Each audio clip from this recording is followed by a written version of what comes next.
Hi, I'm Steve Prescott with REMAX Capital Properties.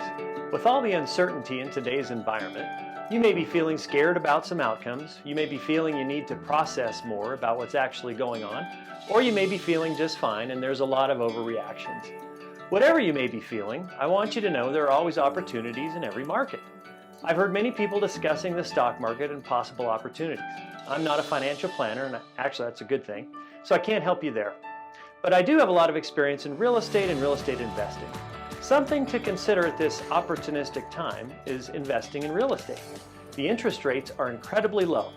Depending on credit scores and income, some interest rates have been under 3%. This makes a huge difference in mortgage payments and can drastically affect cash flow. A lot of people are also refinancing right now, so that's good. But one thing to consider is that you have loan and financing charges related to doing a refi. If you're not entirely happy with your home and want some different features, now may be a perfect time to consider a change in your housing needs. You might as well use those loan costs and financing charges on your next home purchase that you've really been looking for. I hope some of this information is helpful during these interesting times.